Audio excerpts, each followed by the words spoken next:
బాకీ వసూలు. రచన దాసరి వెంకటరమణ. చందమామ కథ. సూరయ్య సీతాపురానికి కొత్తగా వచ్చి స్థిరపడినవాడు. మొదట్నుంచి అవసరంలో ఉన్నవారికి మితిమీరిన వడ్డీలకు అప్పులిచ్చి బాగా కూడబెట్టాడు. పూర్వం ఉన్న ఊళ్ళో కొంతమంది కుర్రకారు తిరగబడి ఇకపై అధిక వడ్డీలు వసూలు చేస్తే సహించేది లేదని గట్టిగా బుద్ధి చెప్పడంతో స్థిరాస్తులన్నీ అమ్మి సీతాపురం చేరాడు. సీతాపురం వచ్చాక కూడా సూరయ్య తన పాత ధోరణిని మార్చుకోలేదు. అతడు అప్పులైతే ఇచ్చాడు కానీ వాటిని తిరిగి వసూలు చేయడం కష్టమైంది. సూరయ్య అవస్థ చూసిన పొరుగువాడు, నీకు సాయపడగలవాడు ఒక్క చందనపురి సుమేధుడు మాత్రమే, వెళ్ళి అతడి సహాయం అడుగు అని సలహా ఇచ్చాడు. సూరయ్య వెంటనే చందనపురి వెళ్ళి సుమేధుడిని కలుసుకున్నాడు. సుమేధుడు 20 ఏళ్ల యువకుడు. చందనపురి శివారులోని మామిడి తోపులో ఉంటున్నాడు.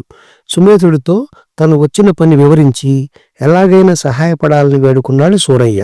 సుమేధుడు ఒక వారం రోజుల్లో సీతాపురం రాగలని చెప్పాడు. అన్నట్టుగా సుమేధుడు సీతాపురం వచ్చాడు. సూరయ్య అతడికి తన వద్ద అప్పు తీసుకుని ఇవ్వకుండా తిప్పుతున్న వాళ్ల పేర్లు చెప్పాడు. అంతా విని సుమేధుడు ఒక వారం రోజుల్లో వాళ్ళ నుంచి బాకీ వసూలు చేయడం గాని సులువుగా వసూలయ్యే మార్గం గాని సూచించగలనని సూరయ్యకు చెప్పాడు. 2 రోజుల తర్వాత సుమేధుడు సూరయ్యను అతనికి బాకీ ఉన్న సుందరయ్య ఇంటికి తీసుకువెళ్ళి అక్కడ ఏం చేయాలో వివరంగా చెప్పి తనకు వేరే పనుందని వెళ్ళిపోయాడు. సూరయ్య సుందరయ్యను బయటికి పిలిచి బాకీ విషయం అడిగాడు. సుందరయ్య ఇస్తాలేవయ్యా నా దగ్గరున్నప్పుడు అని నిర్లక్ష్యంగా సమాధానం చెప్పాడు. సూరయ్య అతన్ని వదలకుండా ఇచ్చేదాకా కదిలేది లేదని మొండికేశాడు. ఈ గొడవకు వీధిలో నలుగురు పోగయ్యారు. పెద్ద రచ్చ అవుతుందని భయపడిన సుందరయ్య సూరయ్యను లోపలికి పిలిచి, నా దగ్గర డబ్బు రాగానే తప్పకుండా నీ బాకీ వడ్డీతో సహా తీరుస్తానయ్యా, దయచేసి నా మాట నమ్ము అని ఎంతగానో బతిమాలుకున్నాడు. ఆ మాట ఊళ్ళోని నలుగురు పెద్ద మనుషుల ముందు ఒప్పుకుంటే ప్రస్తుతానికి వదిలేస్తాను అన్నాడు సూరయ్య. చేసేది లేక సుందరయ్య పెద్ద మనుషుల ముందు సూరయ్యకు వాగ్దానం చేశాడు. అంతలో అక్కడికి ఒక వ్యక్తి వచ్చాడు. వస్తూనే సుందరయ్యతో, క్షమించండి సుందరయ్య గారు, పట్నంలో గొడవలుగా ఉండడంతో నాకు డబ్బు సకాలంలో అందలేదు, నిన్ననే అందింది, నేనే అనుకుంటుంటే మీ తాలూకు మనిషి వచ్చి సూరయ్య గారికి డబ్బు ఇవ్వవలసి వచ్చిందని వెంటనే రమ్మంటున్నారని చెప్పాడు. ఇదిగోనండి డబ్బు, సూరయ్య గారికి ఎంత ఇవ్వాలో ఇచ్చేయండి అన్నాడు. సుందరయ్య ముఖం వాడిపోయింది. నీరసంగా డబ్బు అందుకుని పెద్ద మనుషుల ముందు సూరయ్య బాకీ తీర్చేశాడు. సుందరయ్య వడ్ల బస్తాలు ఫలానా వ్యక్తి ద్వారా పట్టణంలో అమ్మాడని, అతడి నుంచి సుందరయ్యకు డబ్బు రావాల్సి ఉందని తెలుసుకున్న సుమేధుడు ఈ పథకం వేశాడు.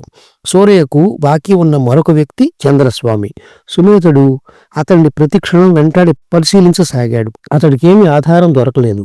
కానీ చంద్రస్వామి తరచుగా ఊరి మధ్యలోని పెద్ద భవంతిలో ఉండే రామరాజు ఇంటికి వెళ్ళి వస్తూ ఉంటాడని తెలిసింది. సుమేధుడు మరికొంత ప్రయత్నం చేసేసరికి అసలు విషయం తెలిసిపోయింది. రామరాజు నగరంలో చాలా పలుకుబడి ఉన్న వ్యక్తి. చంద్రస్వామికి చదువు పూర్తయి నిరుద్యోగిగా తిరుగుతున్న ఒక కొడుకున్నాడు. రామరాజు ద్వారా వాడికి రాజాస్థానంలో ఏదైనా ఉద్యోగం వేయించాలని అతని ఉద్దేశం. అందుకు రామరాజు చేసిన ప్రయత్నం ఫలించి త్వరలో చంద్రస్వామి కొడుకుకు నగరంలో ఉద్యోగం వచ్చే సూచనలు కనిపిస్తున్నాయి. సుమేధుడు బాగా ఆలోచించిన మీదట సూరయ్యను పిలిచి రామరాజు ఇంటికి వెళ్ళి ఏం చేయాలో చెప్పాడు. సూరయ్య అదే ప్రకారం రామరాజు వద్దకు వెళ్ళి తనకు చంద్రస్వామి బాకీ ఉన్న విషయం చెప్పి చాలా రోజుల నుంచి బాకీ వాయిదా వేస్తూ వస్తున్నాడు. దయచేసి చంద్రస్వామి నా బాకీ చెల్లించేలా చూడండి, మీ మేలు ఎప్పటికీ మరువను అన్నాడు. రామరాజు సూరయ్య ముందే చంద్రస్వామిని పిలిపించి, ఏవయ్యా, అప్పు తీసుకున్న వాడివి, దాన్ని సక్రమంగా తీర్చాలన్న ధ్యాస లేదా, రేపు నాకు కూడా ఇలాగే చేస్తావా అని అడిగాడు. చంద్రస్వామి ముఖం చిన్నబుచ్చుకుని అప్పటికప్పుడే వెళ్ళి డబ్బుతో తిరిగి వచ్చి సూరయ్య అప్పు చెల్లించాడు. సూరయ్య సుమేధుడి తెలివితేటల్ని పొగిడి, నీ సహాయం నేను మర్చిపోలేనిది, అయితే ఇక ముందు కూడా నా వ్యాపారం సజావుగా జరగడానికి ఏదైనా మంచి చిట్కా చెప్పి వెళ్ళు అన్నాడు.